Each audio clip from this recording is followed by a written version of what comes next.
नमस्कार दोस्तों। महाभारत में धृतराष्ट्र अंधे थे, लेकिन उन्हें यह अंधापन पिछले जन्म में मिले एक श्राप के कारण मिला था। धृतराष्ट्र ने ही गांधारी के परिवार को मरवाया था, लेकिन क्यों मिला था उन्हें अंधे होने का श्राप, और क्यों मरवाया था उन्होंने अपनी पत्नी गांधारी के परिवार को? आइए जानते हैं धृतराष्ट्र से जुड़ी कुछ ऐसी ही खास बातें। मित्रों, चैनल पर नए हैं तो चैनल सब्सक्राइब कर लीजिए। आपके एक सब्सक्राइब से हमें बहुत सहयोग मिलेगा। भीम ने धृतराष्ट्र के प्रिय पुत्र दुर्योधन और दुशासन को बड़ी निर्दयता से मार डाला था। इस कारण धृतराष्ट्र भीम को भी मार डालना चाहते थे। जब युद्ध समाप्त हो गया तो श्री कृष्ण के साथ युधिष्ठिर, भीम, अर्जुन, नकुल और सहदेव महाराज धृतराष्ट्र से मिलने पहुंचे। युधिष्ठिर ने धृतराष्ट्र को प्रणाम किया और सभी पांडवों ने अपने अपने नाम लिए प्रणाम किया। श्री कृष्ण महाराज के मन की बात पहले से ही समझ गए थे कि वे भीम का नाश करना चाहते हैं। धृतराष्ट्र ने भीम को गले लगाने की इच्छा जताई तो श्री कृष्ण ने तुरंत ही भीम के स्थान पर भीम की लोहे की मूर्ति आगे बढ़ा दी। धृतराष्ट्र बहुत शक्तिशाली थे। उन्होंने क्रोध में आकर लोहे से बनी भीम की मूर्ति को दोनों हाथों से दबोच लिया और मूर्ति को तोड़ डाला। मूर्ति तोड़ने की वजह से उनके मुंह से भी खून निकलने लगा और वे जमीन पर गिर गए। कुछ ही देर में उनका क्रोध शांत हुआ तो उन्हें लगा कि भीम मर गया है, तो वे रोने लगे। तब श्री कृष्ण ने महाराज से कहा कि भीम जीवित है। आपने जिसे तोड़ा है वह तो भीम के आकार की मूर्ति थी। इस प्रकार श्री कृष्ण ने भीम के प्राण बचा लिए। महाराज शांतनु और सत्यवती के दो पुत्र हुए, विचित्रवीर्य और चित्रांगद। चित्रांगद कम आयु में ही युद्ध में मारे गए। इसके बाद भीष्म ने विचित्रवीर्य का विवाह काशी की राजकुमारी अंबिका और अंबालिका से करवाया। विवाह के कुछ समय बाद ही विचित्रवीर्य की भी बीमारी के कारण मृत्यु हो गई। अंबिका और अंबालिका संतानहीन ही थीं, तो सत्यवती के सामने यह संकट उत्पन्न हो गया कि कौरव वंश आगे कैसे बढ़ेगा।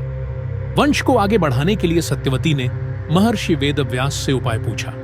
तब वेदव्यास से अपनी दिव्य शक्तियों से अंबिका और अंबालिका से संतानें उत्पन्न की थीं। अंबिका ने महर्षि के भय के कारण आंखें बंद कर ली थीं, तो इसकी अंधी संतान के रूप में धृतराष्ट्र हुए। दूसरी राजकुमारी अंबालिका भी महर्षि से डर गई थी और उसका शरीर पीला पड़ गया था, तो इसकी संतान पांडु हुई। पांडु जन्म से ही कमजोर थे। दोनों राजकुमारियों के बाद एक दासी पर भी महर्षि वेदव्यास ने शक्तिपात किया था। उस दासी से संतान के रूप में महात्मा विदुर उत्पन्न हुए। धृतराष्ट्र अपने पिछले जन्म में एक बहुत दुष्ट राजा था। एक दिन उसने देखा कि नदी में एक हंस अपने बच्चों के साथ आराम से विचरण कर रहा है।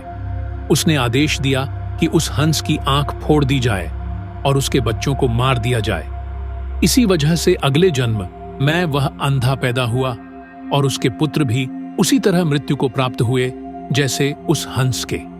धृतराष्ट्र, पांडु और विदुर के पालन पोषण का भार भीष्म के ऊपर था। तीनों पुत्र बड़े हुए तो उन्हें विद्या अर्जित करने भेजा गया।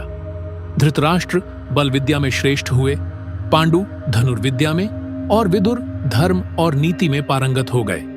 तीनों पुत्र युवा हुए तो बड़े पुत्र धृतराष्ट्र को नहीं बल्कि पांडु को राजा बनाया गया, क्योंकि धृतराष्ट्र अंधे थे और विदुर दासी पुत्र थे। पांडु की मृत्यु के बाद धृतराष्ट्र को राजा बनाया गया। धृतराष्ट्र नहीं चाहते थे कि उनके बाद युधिष्ठिर राजा बने, बल्कि वे चाहते थे कि उनका पुत्र दुर्योधन राजा बने। इसी कारण वे लगातार पांडव पुत्रों की उपेक्षा करते रहे। भीष्म ने धृतराष्ट्र का विवाह गांधार की राजकुमारी गांधारी से कराया था। विवाह से पूर्व गांधारी को यह बात मालूम नहीं थी कि धृतराष्ट्र अंधे हैं। जब गांधारी को यह बात मालूम हुई तो उसने भी अपनी आंखों पर पट्टी बांध ली। अब पति और पत्नी दोनों अंधे के समान हो गए थे। धृतराष्ट्र और गांधारी के 100 पुत्र और एक पुत्री थी। दुर्योधन सबसे बड़ा और सबसे प्रिय पुत्र था।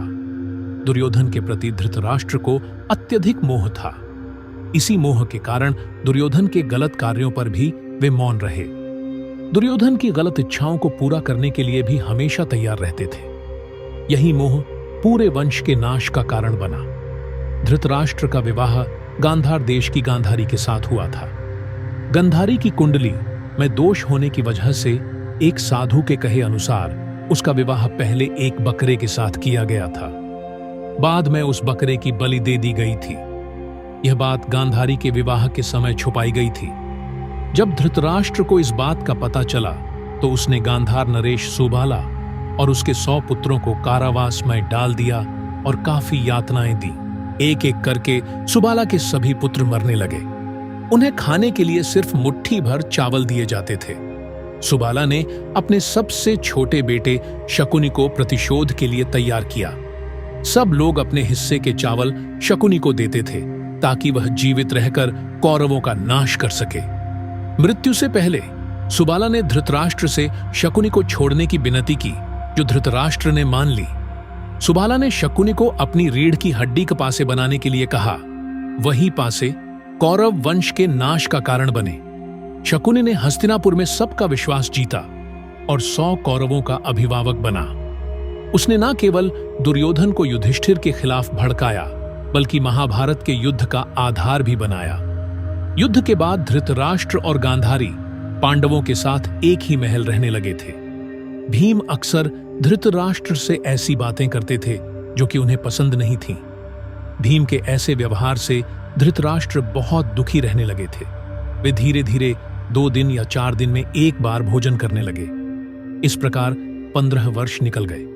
फिर एक दिन धृतराष्ट्र के मन में वैराग्य का भाव जाग गया और वे गांधारी के साथ वन में चले गए।